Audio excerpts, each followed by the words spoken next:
Miigwech, thank you very much, Weena. So at this point, I'm going to ask our first presenters, the first plenary session, to make their way to the podium. I believe they're just standing by. If we can have Minister Lametti and the team that will be making the presentation, if we can have you make your way up to the podium, and then I will do the formal presentations.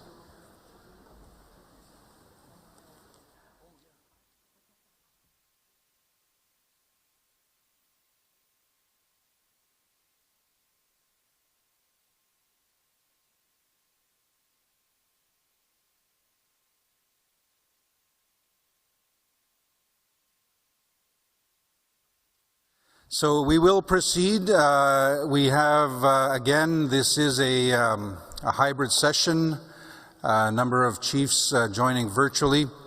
We also have chiefs that are making their way into the assembly room. So we also note that some of the presenters, I'm not sure, is Minister Lametti? Just confirming that everyone that is part of Minister Lametti's presentation is here. I am aware travel is a challenge right now in the city of Ottawa with the weather. So at this point, I would like to introduce the next session. Of course, yesterday we did have the session on the UN Declaration Action Plan that was recently released by the federal government, and we did have the discussion yesterday. There is an opportunity. We have an hour. We have allowed for an hour on the agenda. I'm going to say about 30 minutes for presentation and discussion, and then at that point we would like to open it up for at least 30 minutes if there are any questions from the floor for Minister Lametti and his team. Of course, we will have the plenary session this afternoon with regional perspectives on the UN Declaration Action Plan. And then a reminder, tomorrow there is also an opportunity, chiefs, if you would like to speak from the floor to address the issue. So we are dealing with that this morning, this afternoon, and again tomorrow. I just wanted to remind you of that.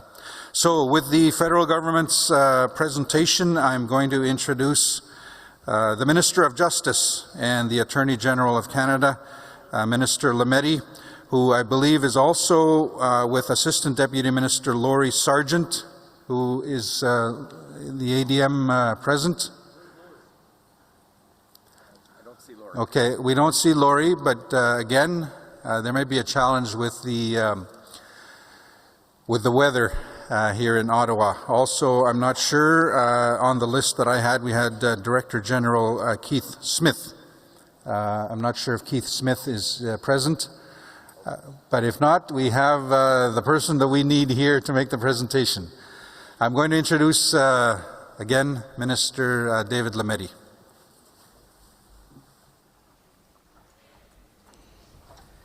Thank you. Merci. Kwe. Hello, bonjour, Sego. To all the knowledge keepers here today, to National Chief Archibald, I know she's running a bit late, and all members of the AFN Executive and Chiefs in Assembly, thank you for inviting me to your Special Chiefs Assembly here this morning.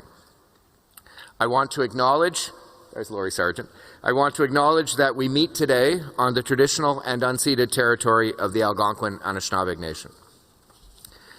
Your focus this week on the United Nations Declaration on the Rights of Indigenous People, the UN Declaration. And I will thank, following Willie Littlechild, Chief Willie Littlechild, I will call it the Declaration because he has straightened me out about calling it UNDRIP. La Déclaration des Nations Unies fournit un cadre pour la réconciliation, la guérison et la paix.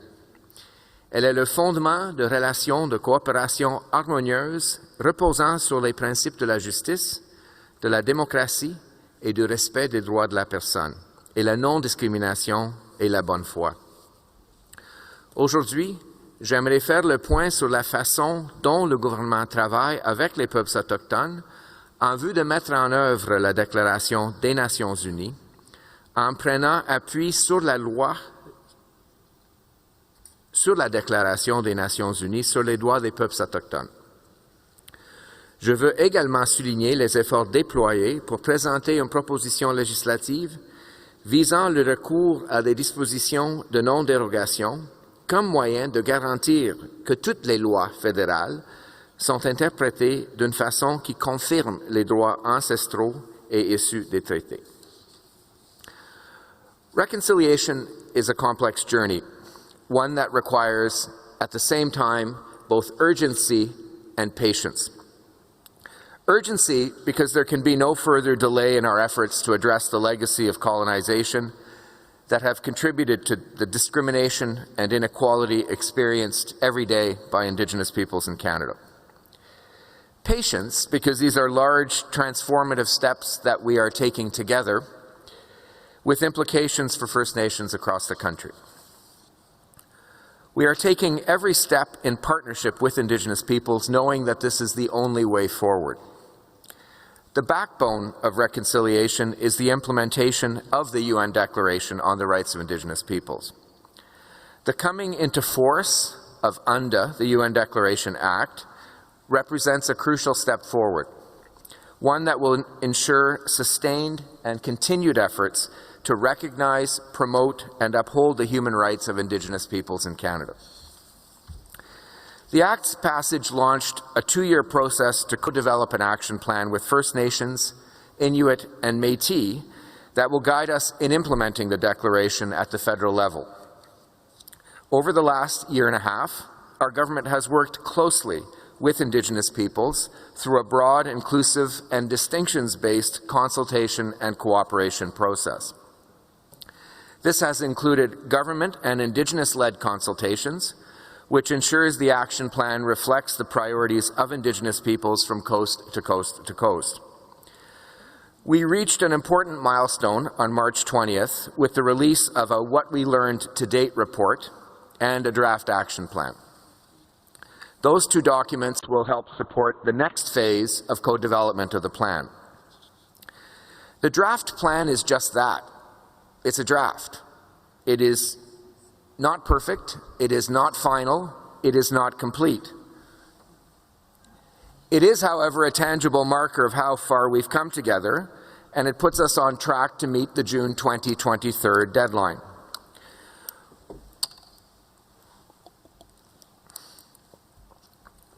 Excuse me.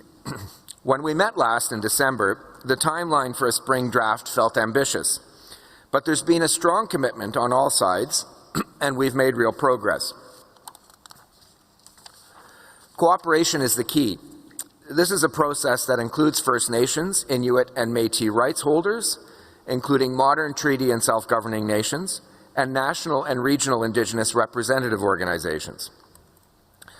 Notre objectif est de mettre au point un plan d'action qui établit les mesures à prendre pour opérer un changement générationnel durable, ce qui implique, pour le gouvernement fédéral, de mettre en place des mécanismes de responsabilisation qui vont au-delà de ceux déjà prévus dans la loi. Le plan d'action reflètera les priorités des peuples autochtones et fournira une feuille de route pour notre collaboration à venir. Ce travail n'est pas l'œuvre d'un seul ministre. Il s'agit d'une responsabilité pan-gouvernementale. Nous, et quand je dis nous, j'entends l'ensemble des ministères fédéraux, continueront de travailler de concert avec vous afin d'établir de façon définitive les mesures qui feront partie du plan d'action. Celles-ci comprendront des indicateurs et des mesures qui seront utilisées pour surveiller et évaluer la mise en œuvre et rendre compte de son avancement. So as I've just said, the action plan is a draft. It is meant to be the focal point for intense discussion over the next 3 months. There's a lot missing in there. There's a lot that needs to be improved. There are a lot of suggestions that have been made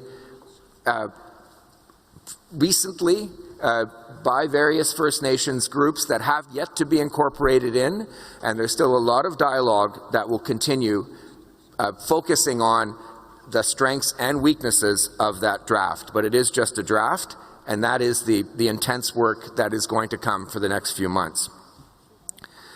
I now want to turn to a long-standing priority issue for First Nations right holders, including modern treaty partners: ensuring that all federal laws are interpreted as upholding Aboriginal and treaty rights affirmed by Section 35 of the Constitution Act 1982.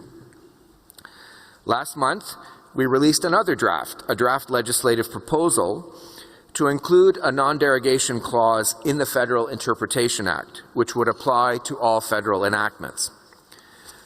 That proposal followed extensive consultation and cooperation with Indigenous partners over the past couple of years.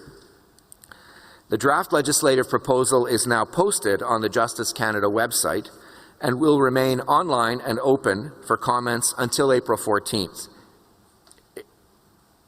There can be comments after that as well, but we really want to push, again, people to get their comments in by the 14th. This document has been around a while. We hope it will facilitate further consultation with Indigenous peoples and organizations with a view to building a broader agreement. Specifically, we want your views on the language of the draft legislative proposal and on the potential for repealing some of the other non-derogation clauses contained in other federal acts. It will be important to hear from as many Indigenous voices as possible as we work towards the next steps in the process that will further promote and protect the rights of Indigenous peoples in Canada. All of this is transformative work. As I noted earlier, some of it is urgent because of deadlines that we have built into the legislation. But a great deal of it will happen long after I have exited the political scene. These are evergreen documents that will continue to move forward as we finally begin, after over 150 years, to walk the path together, something which we have long promised we would do, but we never have done. One lesson that I have learned from many of you in this room, as I look around and see the faces of people who have taught me a great deal, is that reconciliation is a generational process. Undoing the effects of 150 years of colonialism does not happen in the life of a single government. But we have a responsibility to do everything we can now. That's certainly the way I view my role and my mandate as Minister of Justice and Attorney General, so that in the future, others can bring further correctives and make further improvements in order to get things right. Nous avons tous un objectif commun. Nous voulons tous que la Déclaration des Nations Unies et la loi sur la Déclaration des Nations Unies soient pleinement mises en œuvre et que les lois fédérales soient interprétées d'une façon qui confirme les droits ancestraux et issus des traités. In the immediate days and weeks ahead, I invite all of you to share your points of view on the draft and to give specific recommendations, critiques, and other suggestions in order to fill the gaps that exist in that document or to correct what you feel needs to be corrected. I also want to hear your views on the proposal to contribute to upholding Section 35 rights through a non-derogation clause in the Federal Interpretation Act. The work that we're doing here together will help us move both of these important initiatives forward. It's your voice and your priorities that we want to hear and act upon. And as I've said yesterday in a number of regional caucuses, I've said publicly before, and I'll continue to say, I believe this act is transformational. I believe that in 10, 15 years, we will look back and see the impact that it has begun to have on the relationship between Indigenous and non-Indigenous peoples in this country. Finally, we're walking a path together. Does it mean this draft is perfect? No. Does it mean this process is perfect? No. But we have, I think, an opportunity, and I think I have a responsibility to you to engage and to try to make it as perfect as possible, knowing that it will be imperfect, and to work as hard as I can in the time that I have to make this work with you. I'm an optimist. That doesn't mean I'm not a realist and that I don't understand the challenges. I do understand the challenges. But my commitment to you is to do my best to make this work in the time that I have.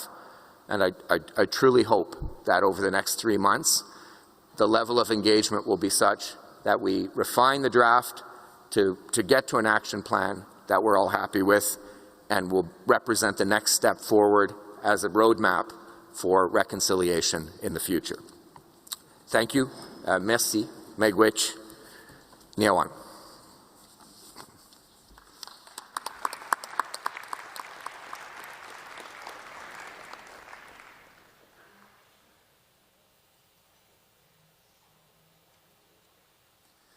Miigwech, thank you very much, Minister David Lametti. At this point, we would like to open up the floor if there is any discussion or any questions. Again, we also have the Assistant Deputy Minister, Laurie Sargent, is here as well. So we'd like to open up the floor virtually online. Again, a reminder, if you can hit the raise hand function, I will follow the same order we have been following, 1, 2, 3, which is virtual, and then back again. So with that, microphone number 2, go ahead. Ted Cusance, proxy from the Kiskus First Nation in Treaty 4 territory in Saskatchewan. I haven't got a question, but I got some comments to the minister. Little bit of history. And I'm very, very, very interested in the government side of, in the 1500s, there were 750 Spanish people that come to North America and slaughtered 20 to 30 million Indians. And this is when the doctrine of discovery was implemented. All the territory that our Indian people owned was taken away because they were all slaughtered. Now, the doctrine of discovery and the recognition of the Pope when he left Canada, he stated there was genocide. The House of Commons voted on the issue of genocide in this country. And it is 100% vote in favor of genocide. When the Pope come to this country, there's many survivors that accepted the apology. And there's many survivors that did not. And there's many survivors that really didn't care about the apology. And as I speak today, there's probably only, out of the 150 to 200,000 survivors, there's probably, we're lucky we have 40-some thousand survivors alive today. And they're all dying off. Now you talk about the UN Declaration, it's just draft. You look at Section 35, since 1982. How fast has the government moved on Section 35 in regards to First Nations governance? That's the question I have. Mr. Lametti, you might not be alive when the UN Declaration is passed, and I might not be around. But we got to leave a legacy here of being honest and truthful and do a lot of truth-telling in the process as we move forward on the UN Declaration. Thank you. Miigwech, thank you very much. Minister Lametti. Thank you. Thank you, Ted. I'm being honest when I say I share your view that we have to leave a legacy. I can't change the past. I can't even change what previous governments have done or policies that previous governments have. I can recognize, as I have, that they constitute genocide. I can recognize, as we did in the preamble to UNDRIP, that the doctrines of discovery and terra nullius were wrong. That's something a number of you know that I taught for 20 years as a property law professor, that the doctrines were racist and colonial and should hold no weight. So I will do my best to be honest in the time that I have. I agree that it will take time. I agree that we have an obligation to do what we can in the time that we have. I recognize that it's probably going to be after my lifetime in terms of getting this to a place that is actually acceptable. But that doesn't absolve me from the responsibility of doing my best now to set in motion the things that I can set in motion with the tools that have and responsibilities that have been given to me. And finally, I agree we have to continue to share our stories. And you have to continue to share your stories, because they are what will not just push for change, but will inspire others younger than you and me to continue with this journey. Thank you. Thank you. Microphone number 1, you have up to 3 minutes. Thank you. Chief Ross Montour, proxy for Kahnawake. It's nice to see you here and see you again, Mr. Lametti, Minister. I want to raise, I suppose, a specific question. The statement by the Pope days ago repudiating the doctrine of discovery is, you could take it to say that it was long overdue coming from the church. But let's be frank, repudiating it is not the same thing as rescinding the papal bulls. And the papal bulls have played a significant role in how these lands were colonized. One of the things, as you know, that both regionally from Quebec through the AFN QL and from Kahnawake, is that we called for the repudiation of the doctrine of discovery in law. Now, the UNDRIP Act only addresses the federal laws. The Government of Canada is not the body that can rescind the papal bulls. Those were issued from the church. What the Government of Canada can do is put the writ of law on repudiation of the doctrine of discovery so it has teeth in law. And then further, to then rescind its impact on the common law. And that's not part of the bill as we see it. And this has been expressed numbers of times. So what we heard report, what we saw report, and the resulting action plan, we don't find reflects that accurately. So I would ask you specifically, will you make a commitment, will your government make a commitment to take another stab at that law, repudiate it in law, so that as part of the federal law, not just in the preamble of the bill or the law, that it repudiates the doctrine of discovery? Because that does have an impact. We've had the discussion before. Maybe we've agreed to disagree. But I'm not alone. It does have an impact on Section 35 and the outcomes, Vanderpeet and Sparrow. And that we see is somehow become enshrined into this whole action plan in terms of how the Marshall case is going to continue to be characterized as though that was an expression of the United Nations Declaration. Thank you. Thank you, Miigwech. Minister Lametti. Thank you, Ross. Good to hear from you again. Look, I'm happy to commit to looking at that again. As I said, we have put in the preamble to the UNDA Act the repudiation of the doctrines. I know that there are some who feel that that doesn't have a legal effect. There are also court cases that have said that the doctrines are of no effect. Happy to look at a more formal way to do that. Happy to work with you on that. What we're doing, though, in this whole process is trying to put the pieces in place to reverse this in practice where we can. Look, as I've said before, I can't go back and reverse what has been done. In a sense, we're all here to stay.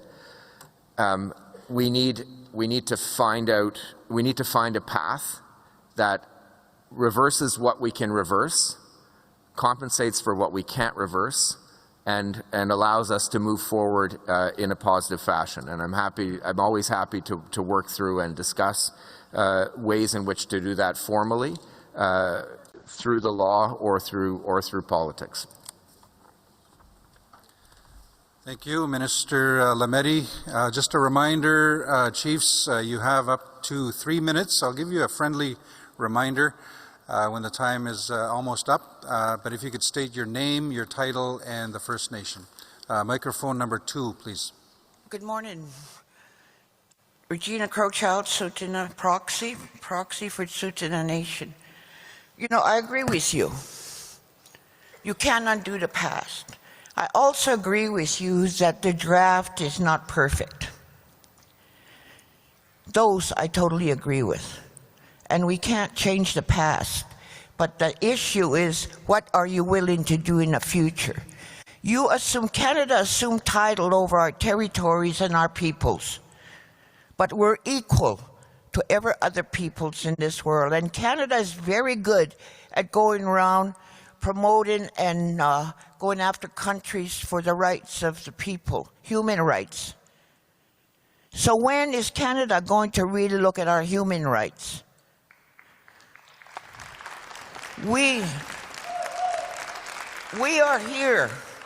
Our treaties are with the Imperial Crown. Canada is only a state of the Imperial Crown. We have a right of self-determination as stated in the Declaration. And yet Canada, and we have a right to government, and yet Canada has policies and legislations that undermine our right of self-determination. You tell us in good faith you want to meet with us. You want to talk with us, but you have yet to come and meet with the treaties 1 to 11. Directly, who are the rights holders? AFN is not a rights holder. And they don't speak on our behalf when it comes to our inherent treaty and treaty rights. So when are you going to come? When is your Prime Minister going to come? When is he going to live up to the words that the whole relationship is more important than that of the Indigenous peoples? Why are you undermining us? You're going to do away with the Indian Act. And I totally agree. However, you're setting up other measures. Land Management Act, Fiscal Management Act, Taxation Commission, C-92, still trying to control us when we have a right to self-determination. That you can do something about. You can sit down with our treaties, our leadership, and let's discuss our government-to-government relationship with Canada so that we can live with our human rights properly. And Canada can go to the international community and say, we respect the human rights of the Indigenous peoples. We respect their treaties, and we will fulfill those obligations of the treaties. So I'd like to see that happen. And you can do it if you have the political will. Thank you. Thank you. I don't know if that was a specific question, but in a way there was. Minister Lametti. Thank you. You're right, I haven't been to Tsuut'ina. I have met with some of the other treaty nations from 1 to 11, but I haven't met with all of them. I don't disagree with you. This is that we have to begin dismantling colonialist laws. We have to strip away the layers of colonialism, and I'm committed to that. I think our government has been committed to that. We're not perfect, but I think we have done a fair bit in the last number of years, and there's a great deal of commitment, not just from the Prime Minister, but a handful of the other ministers who are pushing these files. Can we do more? Yes. You've got my commitment to do everything I can do, and I know that Minister Miller, Minister Haidu would say the same thing if they were here beside me. Will we be perfect? No. Will we do our best? Yes. And I hope that we can push this to a better place in the time that we have. Respond to that? Very quick supplementary. Yeah. Microphone 2. Do you have the political will to truly see our rights as nations that are not under the thumbs of the Canadian government, the state of Canada? It's easy. You just have to put your mind to it. Sit down with us and we'll clarify our relationship, because you have no authority to try and undermine those treaties that we entered into with the Imperial Crown. You don't have that authority. I work hard to respect treaties and to promote the principle of self-determination. Thank you very much, Proxy Crowchild and Minister Lametti. Nobody online. Microphone number 1, please. Ani, Chief Laurie Carr, Hiawatha First Nation, here in Ontario. I do have a couple of comments. One is in regards to using acronyms. And I really, especially when we talk about the United Nations Declaration, and I've seen this acronym of UNDA. I don't know what that means. And it devalues the declaration, although I think I didn't support the legislation that went through. We didn't have a lot of input. I also didn't support, and when we talk about the using of acronyms, we are devaluing that work. We're devaluing what that declaration was to mean. And so I would first kindly request that we say the words. You know, it's like we're told not to say JP. We're supposed to say Jordan's name. We have our Child and Family Services, Nagdawindamag. We say that. Our elders tell us to say that because it's about the children. So that's just the request. The rest of my comment is that and I heard it before, and my colleague to my right had said it. I almost had to sit back down. But it's when we talk about the Vatican and repudiating the doctrine of discovery as it relates. And as it relates to Article 46 of the UNDRIP, of the United Nations, there I just said it, United Nations Declaration, how is it consistent with the doctrine? Because the Vatican said it was unjust. However, it doesn't mean that the three, and again, those papal bulls were mentioned. It doesn't talk about those, and it only really talked about the one of 1537.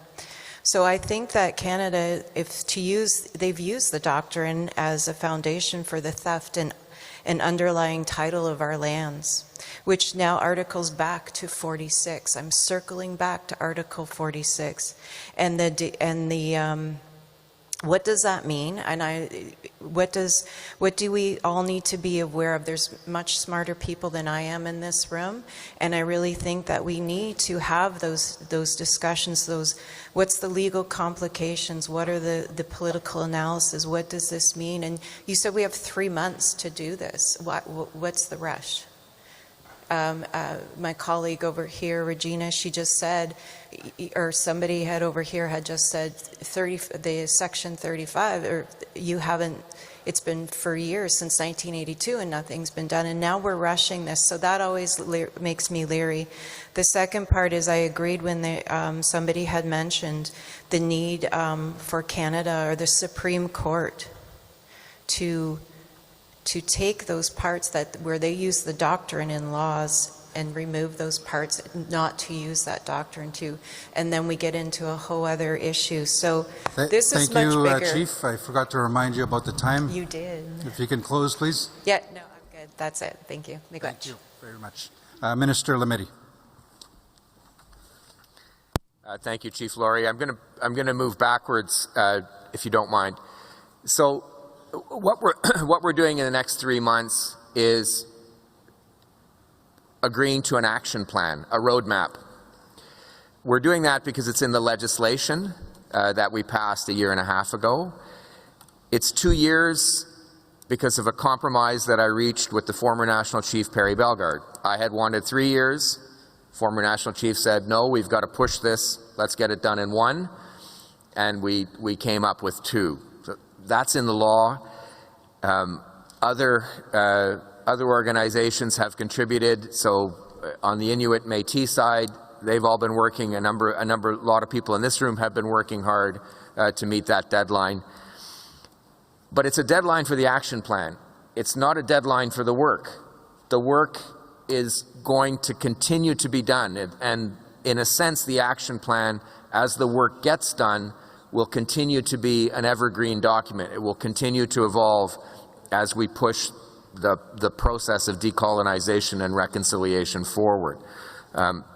So it's, in a sense, the action plan has a firm deadline, but we're committing to a process that will continue forward. And I think that's important to underline. So we're working hard now to make the action plan the best it can be to meet this statutory deadline. And it's hard work, but the hard work continues. And as a number of you have pointed out, it's long overdue. So, and in that context, moving to the second point, we can use the action plan as a first step in looking at how to make operational the repudiation of the doctrine of discovery, the repudiation of the doctrine of res nullius. As I just said with Ross's question, we're all here to stay, but we need to correct the bases upon which we're here. That means land back where possible. That means compensation where not. That means a lot of other discussions that we can't have in 3 months, but we have to start. And the action plan is a way to point to them. And finally, Chief Laurie, I'm sorry about the acronyms. You're right. I am trying to follow Chief Wilton Littlechild to say the Declaration, at the very least, for the Declaration on the Rights of Indigenous Peoples, and I'm getting better at that. UNDA is just the federal act that implemented the Declaration. I'll call it the Implementing Act or the Federal Act or something like that. But at the very least, I agree we need to call the Declaration because it's a positive statement about the human rights of Indigenous peoples. A very quick supplementary. Just one quick comment, Minister Lametti, and that was when you talked about land and compensation. I agree, but the most important part is when we're doing this work, let's think about our children, because this is about our children and our future here. And let's think about them and that they don't live the life that we lived and our ancestors lived. Let's make that better for them. Miigwech. Miigwech, thank you.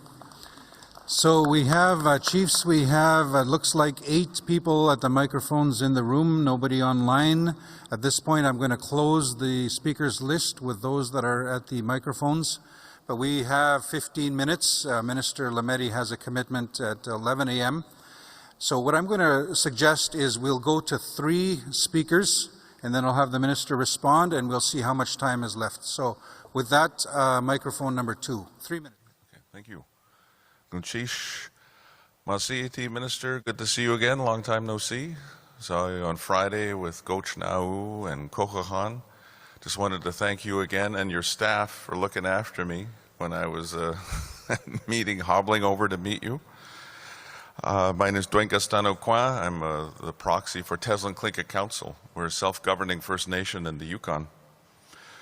I just wanted to honor 50 years ago, February 14th, 1973, Elijah Smith and a delegation of Yukon leaders came to Ottawa to meet with Pierre Elliott Trudeau to present to him Together Today for Our Children Tomorrow, it was the Yukon First Nations blueprint of how we want to work together with Canada and the Crown to negotiate a modern treaty for the Yukon.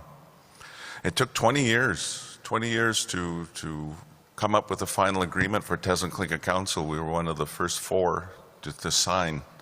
So in 1993, we signed our final agreement. As a modern treaty holder, our message to Canada is pretty simple. You know, this UNDRIP, everything, it's nice, but we have our final agreements. We have our treaties that we've signed with Canada. Our message has always been implement those agreements. So much effort, so much work went into negotiating those and signing those. That's what we're asking for, is implement our agreements. Canada and the Yukon stalls so much when it comes to implementing those agreements that unfortunately Tezinklinka Council had to get to the point in 2019 to take Canada to court because they weren't honoring our financial transfer agreement, the criteria that was laid out in there, and that Canada was only funding our status citizens instead of all of our citizens. So thankfully the Yukon Supreme Court ruled in our favor, and I hold my hands up to Canada that you didn't appeal that. But we should, if we have disagreements, and I've said this to you before, we need to sit down and work them out as nation to nations. 30 seconds. And to keep it out of the courts, and because we shouldn't get to that point where we have to have the courts resolve issues for us. We need to resolve them as nations and nations, as always was the vision of our people in the Yukon. So I look forward to you coming up to the Yukon and visiting us, and we'll have a nice seat prepared for you.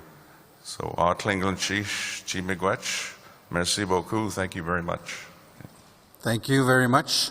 I notice we have had an additional person approach the microphones, an additional hand that has been raised.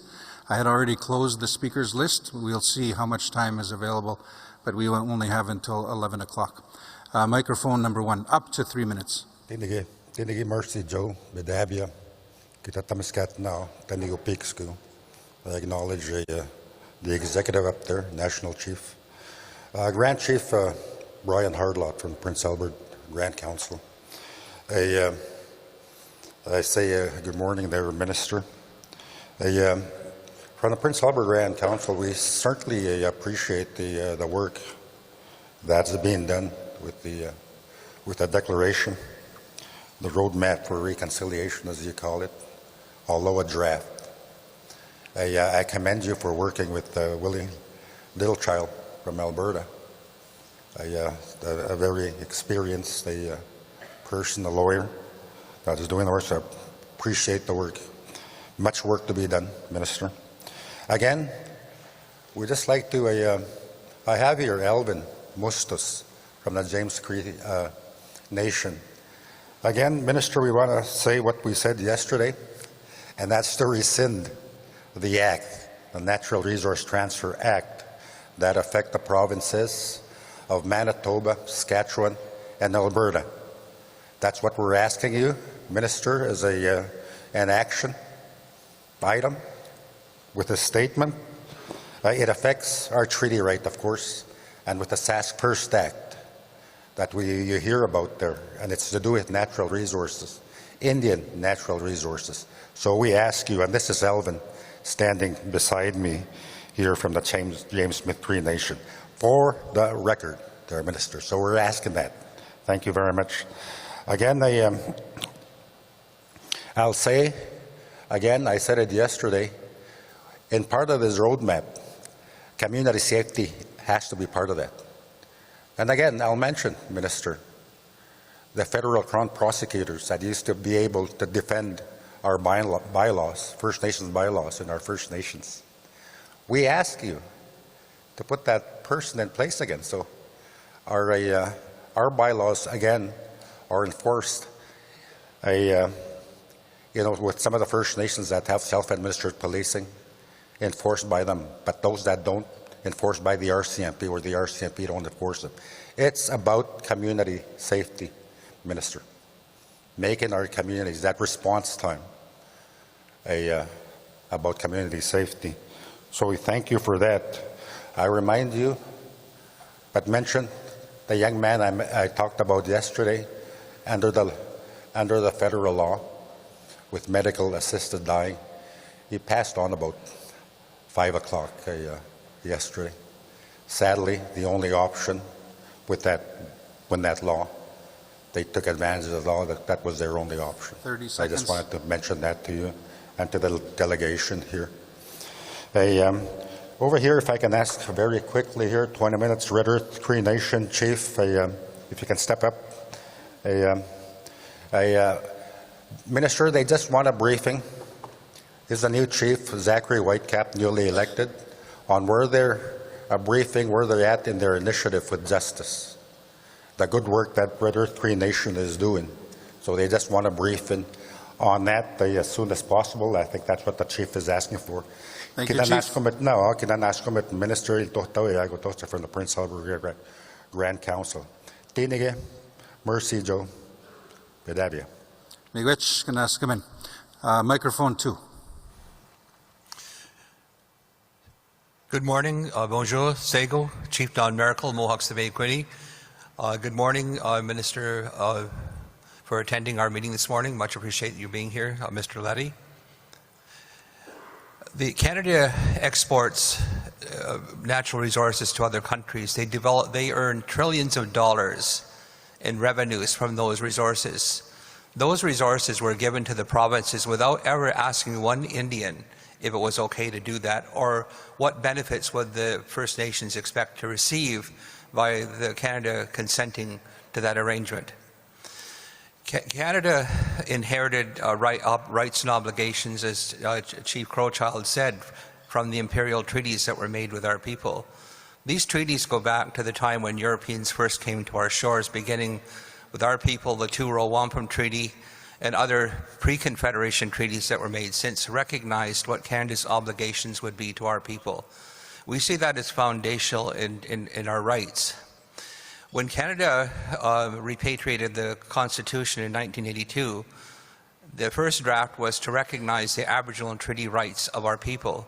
Canada, at the last minute, threw in the word existing rights, which leaves it wide open to interpretation by both politicians and the courts. There needs to be redress for that, and we see the same thing happening with UNDA. They're recognizing modern treaties, but not the word treaty. Canada has an obligation to recognize treaties. Why is the word modern in there? And no mention of historic treaties that were made. What's the purpose of that? And do you support that language, or does it need to be amended to take the word modern out and just recognize treaty relationships? And we've argued for years for there to be a treaty table established where First Nations could come and promote the proper recognition of our relationship. The government never set up any such table. And I think this is such an important conversation that just, a half an hour with the chiefs is insufficient. I think you need to come to a full day conference that you host to talk to the chiefs directly and listen to what they have to say. Those are my words. Thank you. Thank you very much. Minister Lametti.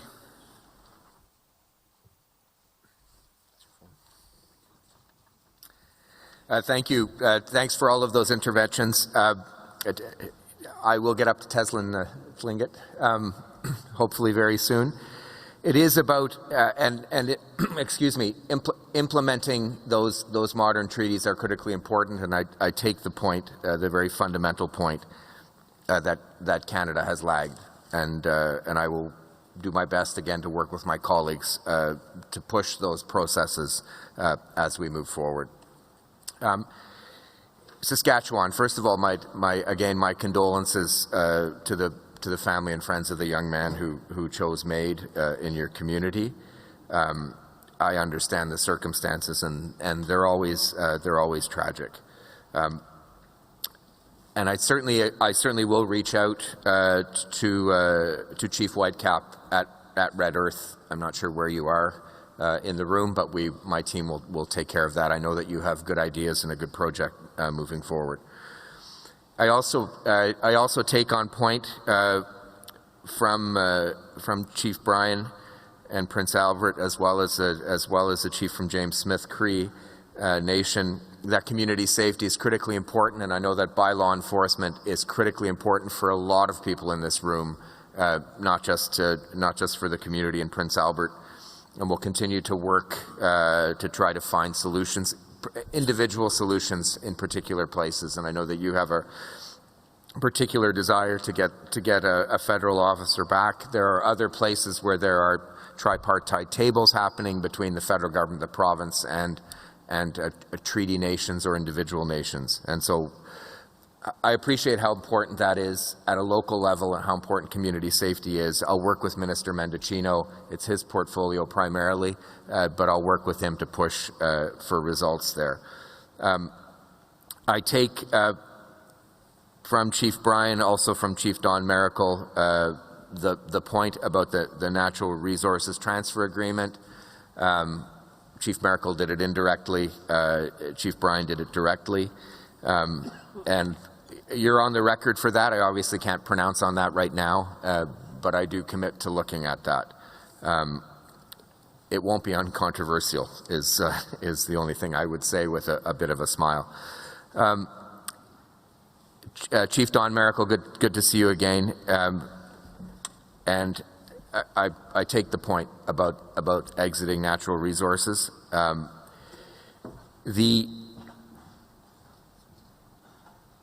My understanding of the Implementation Act as it was passed a year and a half ago and the way in which we move forward is that both traditional treaties and modern treaties, the historic treaties and modern treaties, need to be respected. If there's a problem with the wording there, we'll correct that. It's not meant to prioritize modern treaties over historic treaties or vice versa. They're all meant to be important. I know that Chief Littlechild did a great deal of work a year and a half ago during the implementation process to make sure that was clear, and working with historic treaty nations to make sure that was the case. And I would be happy to come out and organize a table in Akwesasne or wherever. So, Neowan.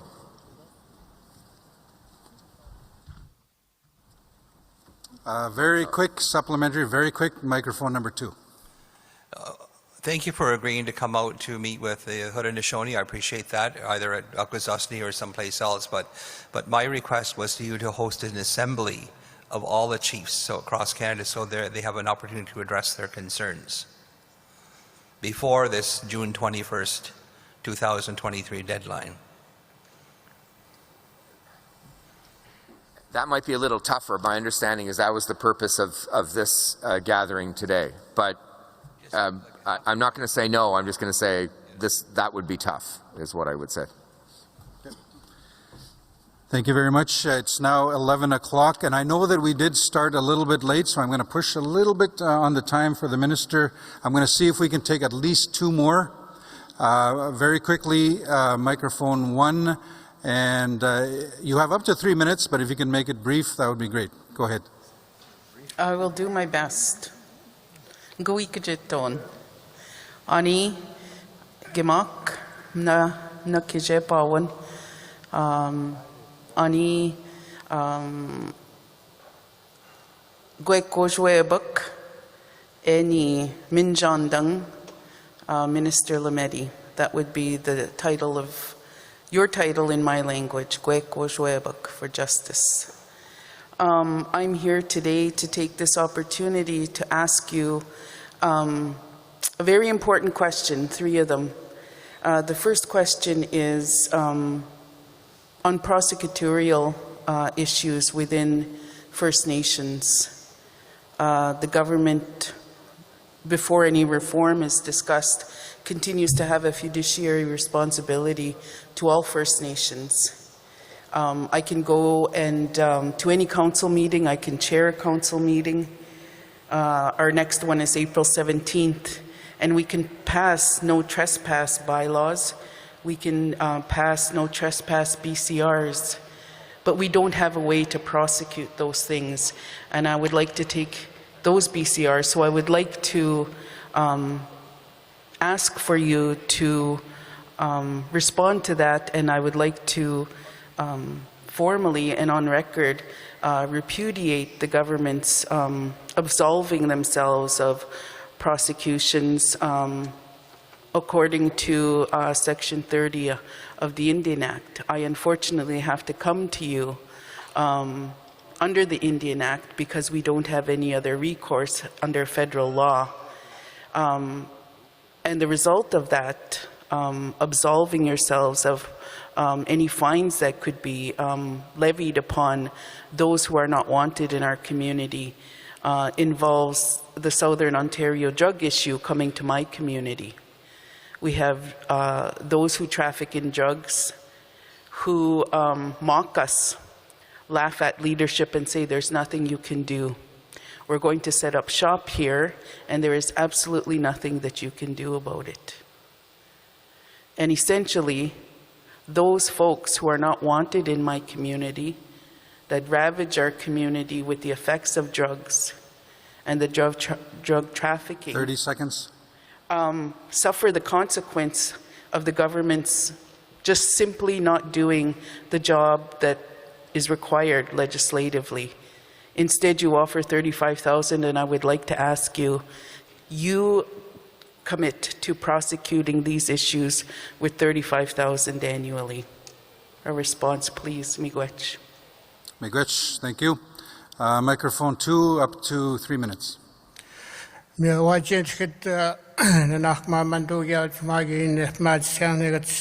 say thank you to my wife and family for allowing me to be here.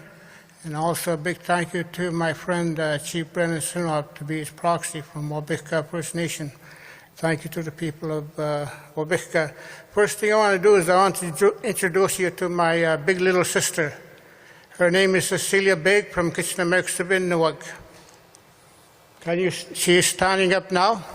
That is my big little sister. She's my boss. She tells me to shut up, I will shut up. Cecilia was, back in the day, Ontario let Platnex, the mining company, into our homeland. And KI Chief and Council took up their stand. And based on that stand, my big little sister, 4 other, the Chief and Council, our cousin, and 4 other council members, plus a band member, ended up in jail. They were called the KI6. That was, they were defending our homeland. Now, Article 46 that I'd like to talk about, that wasn't there in the original UNDRIP from 1994. Article 46 was added on by the states like Canada, and it talks about the state's territorial integrity and the state's political unity.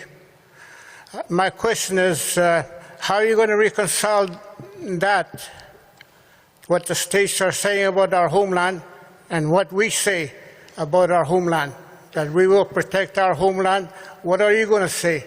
We can't occupy the same space at the same time. And the other question I have is the work plan. How is it going to address that situation that the KI6 ended up in, where they were defending our homeland and they ended up in jail?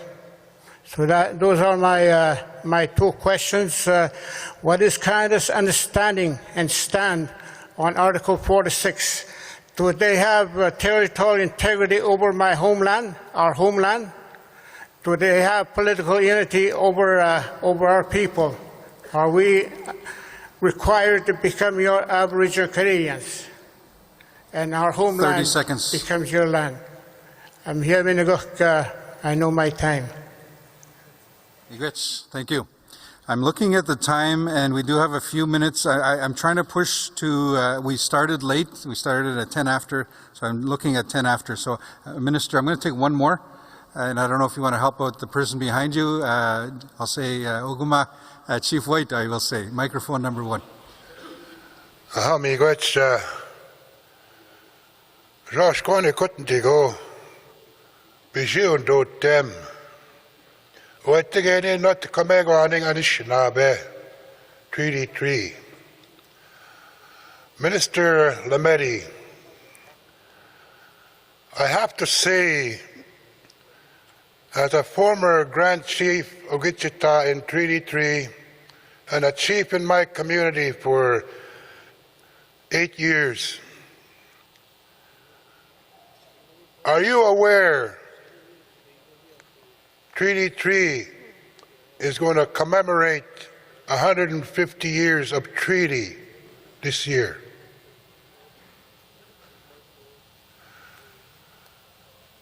We seem to have an empty box when we acknowledge and commemorate treaty. And Canada is absent there. Of all the breaches in 150 years, I know you said you can't go back, but the Indian Act still controls us. We have honored our treaty, the commitments that were made by your government. I want to remind you too, Minister, when Trudeau approached the Grand Chiefs of Ontario, he made a commitment to me, nation to nation, because nations make treaty. I have not seen that yet. The honor of his commitment for nation to nation has not happened in Treaty 3. I hope one day that the Indian Act that controls Indians, in your terminology, ends. Because the Anishinaabe Nation in Treaty 3 know our people, know our communities. We had governance, we had laws, we had spiritual laws, we had traditional laws. Those became illegal in your terms, but we continue to practice them. We continue to live treaty right here. The spirit and intent of treaty. And we hope one day this Indian Act that has imposed without our say is gone. Miigwech. Miigwech, thank you. Minister Lametti. Thank you. Again, thanks to all of you for your questions. On prosecutions, again, I understand the complexity of the problem and that we have to find a solution, and that it is about community safety. It's about your ability to keep your communities safe. It's about from all kinds of things, including drugs and drug trafficking. It is different across Canada, but we do need to find a solution. We have hived off prosecutorial independence for other reasons. When I look south of the border, I see that there are reasons for which that independence is a good thing, but then I also see within our communities and within your communities that sometimes it is not a good thing.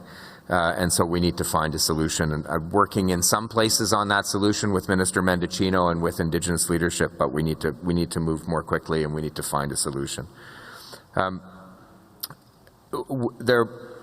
The wonderfully complex question about the interaction between Article 46 and the other parts of the resolution of the declaration. We're trying to balance the fact that we're all here.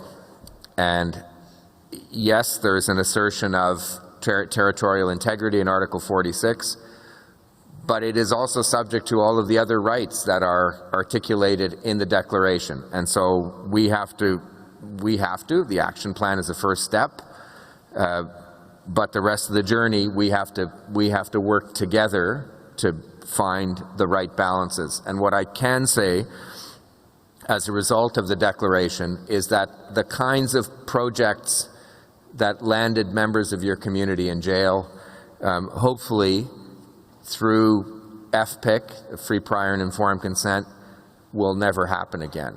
And that's the goal, really, to make sure that there is social license, there's community involvement, nation involvement in any single project that moves forward that resulted tragically, in your case, in people being jailed. I want to finish with the point on the Indian Act, which I would get rid of tomorrow, and which I hope will become inevitable as a result of the process that we've embarked upon with the Declaration. We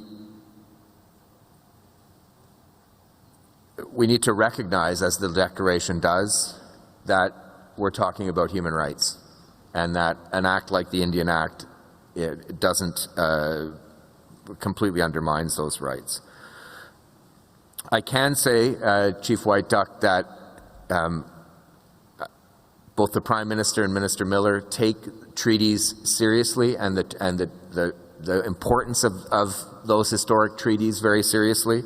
I know that Minister Miller has been to a number, over the course of his mandate, a number of the annual ceremonies with respect to those historic treaties, and I will remind him about Treaty 3, and we'll do our best. I know that it's important on a number of different levels, practically, legally, and symbolically, but I will remind my colleagues about the 150-year anniversary of Treaty 3, and I'd certainly understand the passion and the emotion with which you spoke with respect to that treaty, and I thank you.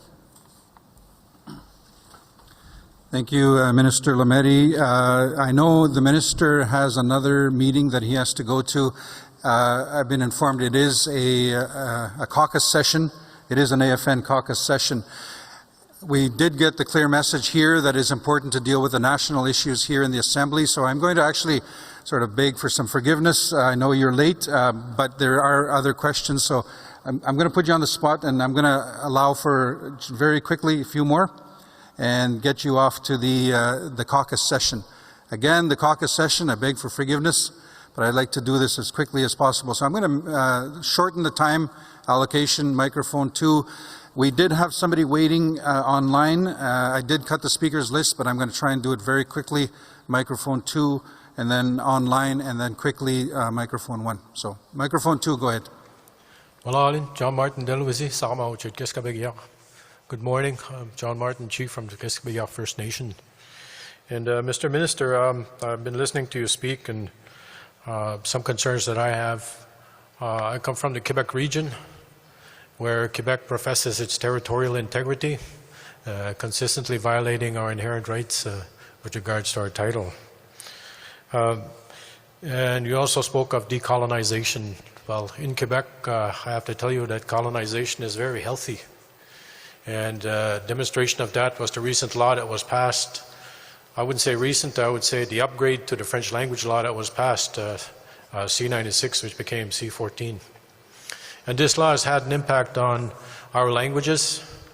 Our language is in peril at this moment. Our students, since the French language law was implemented around 40 years ago, has had a severe impact on our students accessing post-secondary education in Quebec, which basically the law denies our students the right to post-secondary education in Quebec. They can't get access because they can't get the credits that they need. They require French language. This recent law has upped the ante in terms of the requirements for French language. You can imagine what 40 years of impact of having students not being able to access post-secondary as a result. It has a severe impact on our development. In our Constitution, our languages are supposed to be protected, and you are supposed to be protecting those languages. And I want to know what the federal government is going to do about protecting us, protecting our languages. That's serious problem in our region that we have right now. The French language is being shoved down our throat against our will. And I'd like to know, what are you going to do about it? Lolly?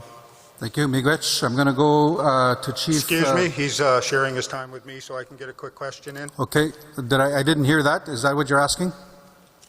Chief, you're asking, just give me a nod. Are you asking just to share the time for the rest of your time? Yes. Okay. We've reset the time. I think it's about a minute, so very quickly. Yeah, thank you. Just a quick question for your government minister. Under bullet 100, it says you're going to negotiate with MNBC, Métis Nation BC, about rights recognition. I want to know how you can negotiate with a group that didn't show up in the province of BC until after the settlers came. BC was 100% owned by rights and title holders, and now due to the decisions you have made, we are dealing with some very challenging issues, especially when it comes around funding in the province of BC. The Métis are getting more funding than the title holders. So I want to know how your government can negotiate rights for a group that doesn't even have rights in BC. Thank you. Thank you very much. Very quickly online, Chief Whitson. Go ahead if you can be as clear and concise and quick as possible. Hi, Scott. I'm thankful for the extra minute acknowledging all those who've spoken before me. Welcome, Minister. Very briefly, 2 points. One, with the implementation or bringing forward the UN Declaration on the Rights of Indigenous People and creating an action plan framework there, it's a step in the right direction. At the same time, a lot of the pieces involve co-development. And I think that's a really critical piece, Minister. When we're talking about co-development going forward, we're talking about breaking down colonial models that specifically exclude Indigenous voice. So it's going to take a concerted effort, Minister, to commit to a co-development process that ensures that as these steps are taken to continue to support, to use the words that you're using in the action plan, that the critical aspect is bringing in our voices in that co-development process.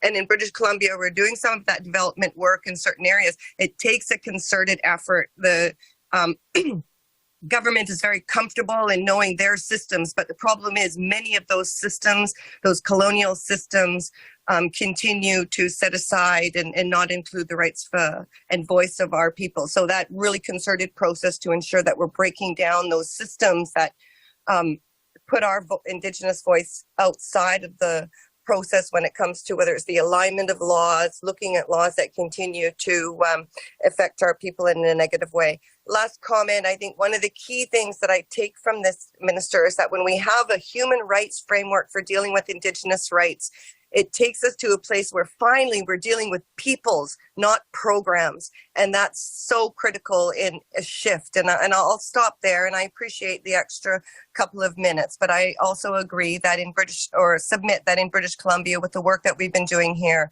that we should have a BC specific process to continue to build and move this work forward. I'll stop there.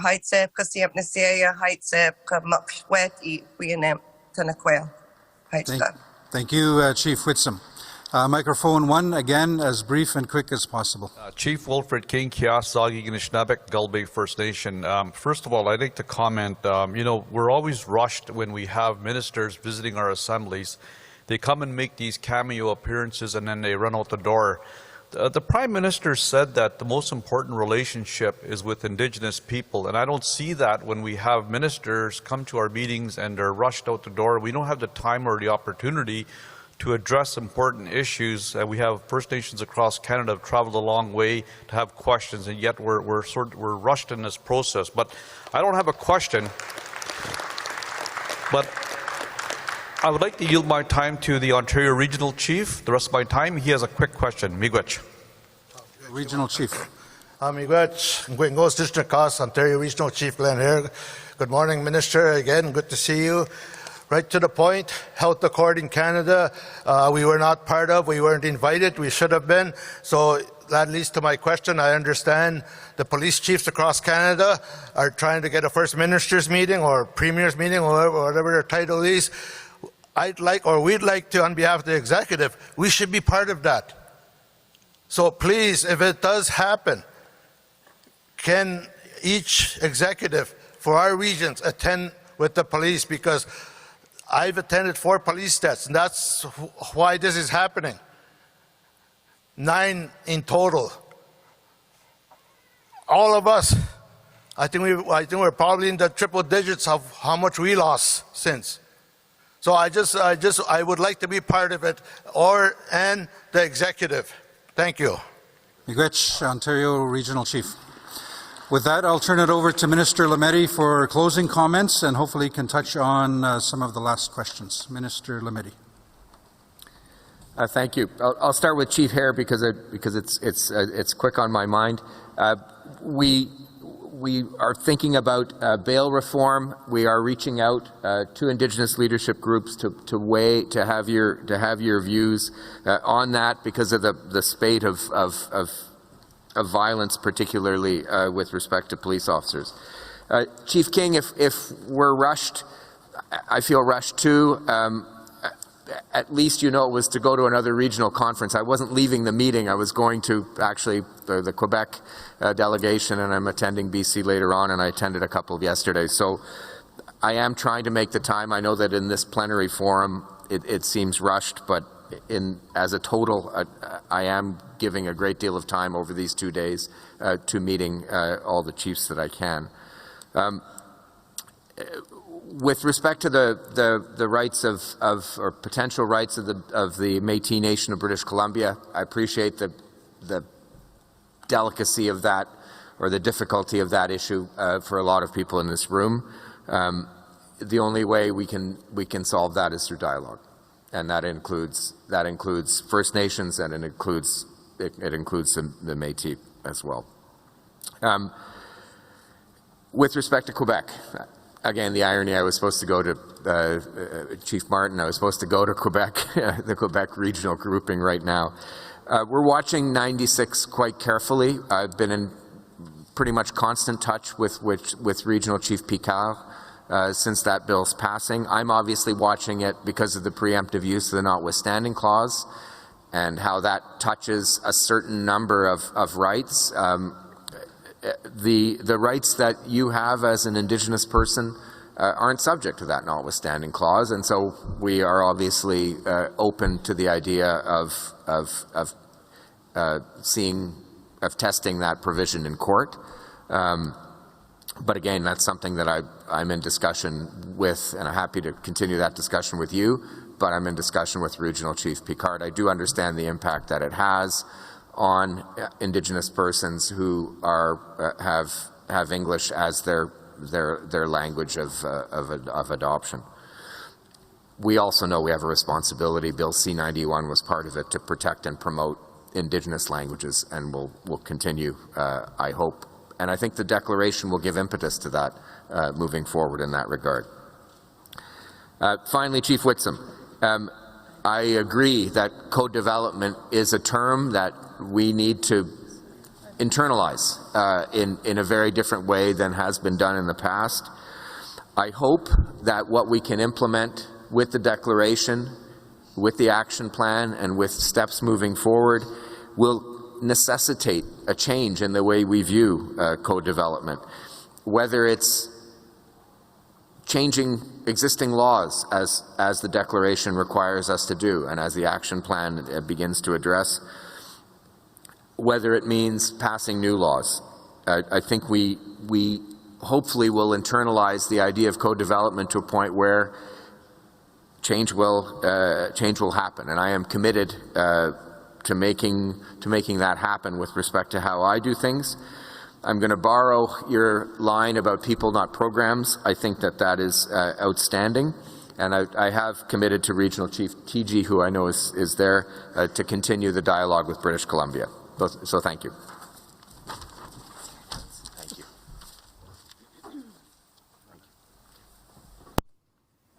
Miigwech, Minister Lametti. We appreciate your time, and there were many requests for more time with you and more time with this government. So I'm hoping that you will take that back to Cabinet. Our gift includes baby moccasins, so that you will always remember our children and ensure that justice happens for them. Miigwech.